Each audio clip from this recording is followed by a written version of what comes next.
This is the Anker SOLIX F3800 portable power station.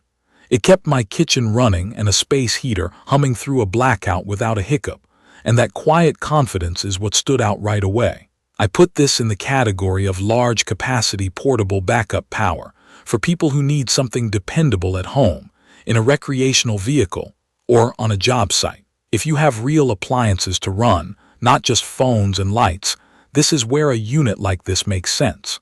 I think of it as a clean alternative to a traditional generator, with the bonus that it can sit indoors. It does not make a racket, and it is ready at a moment's notice. The physical design looks like a tall, modern tower with a sturdy frame. The first thing that matters in daily use is the build. It feels solid and planted, and the handles are thick enough to trust when you are maneuvering it. The wheels are big and smooth, which sounds small, but it absolutely changes how usable something this heavy is. It weighs over 140 pounds, so I treat it like a two-person lift for stairs or a truck bed. On a flat surface, though, I can roll it around by myself without strain. The front panel is laid out sensibly. I have standard grounded household outlets, a couple of higher voltage ports for bigger appliances, and a row of charging ports for phones, tablets, and laptops. The screen is clean, bright, and easy to read from a few steps away, which matters when you are juggling cables and do not want to squint to see what is happening. Setup was straightforward, but it did take a bit of patience the first time. Out of the box, I plugged it into a wall outlet and watched the onboard display climb. Charging from nearly empty to about 80% took under 3 hours for me, which felt fast compared to smaller power stations I have owned. The interface is friendly. I press the main power, pick the ports I need, and the system wakes up instantly. The display updates in real time with input, output, and battery percentage, so I always know what is going on. I also paired it with the Anker phone application. That lets me check on things from the other room, see how many watts I am pulling, and even toggle ports without walking back to the unit. It is one of those small quality of life touches that I ended up using more than I expected.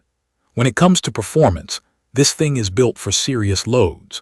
The capacity sits at about 3,840 watt-hours, which in plain terms means I can run a refrigerator and a few other essentials for a long stretch, or I can power a cluster of high-draw devices for shorter bursts.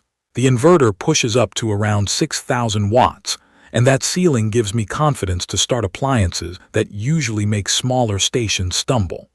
I watched the wattage jump up and settle as devices cycled on and off, and it never felt like it was teetering on the edge. The fan noise stays surprisingly low for the amount of work it is doing, so it never becomes a distraction in a living space. I tested it the way I actually live. During one storm, we had a power outage that lasted most of a day. I moved the station to a corner near the kitchen and plugged in the refrigerator, a set of lights, the internet router, and my laptop charger. I also ran a small space heater in short intervals to keep a room warm. The station handled all of that while showing me clear readouts of how quickly I was draining the battery. I paced my usage by watching the display, and it felt like having a dashboard for my home during a blackout. Another weekend, I tried to see what kind of simultaneous load it could handle in a controlled test. I ran an air fryer, an electric kettle, a portable heater, and a fan at the same time.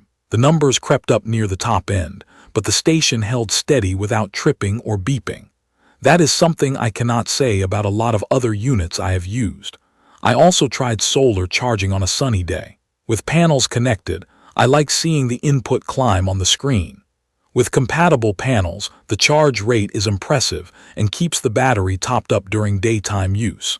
When I tested a third-party array, I noticed the input voltage limit I hit was around 60 volts, which is something to plan around if you already have panels.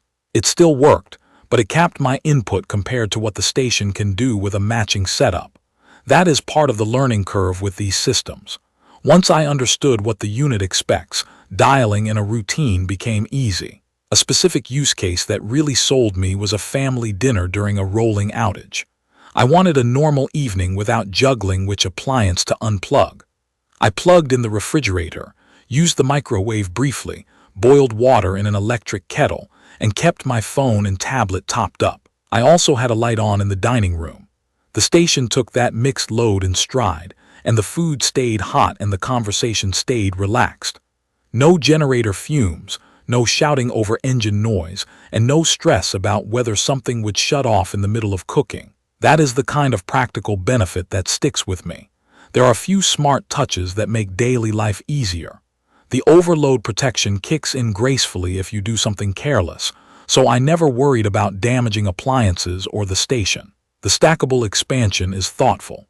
If I ever need more capacity, I can add extra batteries and essentially turn this into a larger system without replacing the whole thing. The wheels and handles feel like such simple features, but they make the difference between a tool I dread moving and a tool I actually use. And the remote monitoring through the phone application means I can leave the station in the garage, keep the door cracked for ventilation, and still see every watt from the living room. I do have a couple of cautions. The weight is real. If you plan to take this camping every weekend or lift it into a vehicle by yourself, be honest about your back. On flat ground it is easy to roll, but stairs and trunks are another story. The initial setup for solar can be a little confusing if you are new to it. The manual helps, and the interface is clear, but I still spent time experimenting to learn how my loads behaved and how my panels fed the system. That is not a deal breaker, just something to expect. After months of living with it, I trust it. I reach for it without thinking twice when the lights flicker. It spins up silently, dishes out serious power, and then gets out of the way. If you have a house where outages happen, if you want quiet backup power that can actually run appliances, if you are building a mobile setup in a recreational vehicle, or if you need reliable electricity for outdoor projects or events, this is a strong option. If you are in a small apartment and only need to charge a phone and a laptop, this is probably more machine than you need right now. This is the kind of product that earns its keep by being boring in the best way. It does what it says, it does it consistently, and it makes stressful moments feel manageable. I like that I can scale it with extra batteries later. I like that it charges fast enough that I can get ready before a storm without babysitting it. Most of all, I like that I barely notice it when it is working, because everything else in my home just works. I will share detailed information about the Anker SOLIX F3800 portable power station in the comments section. Everyone, thank you for watching.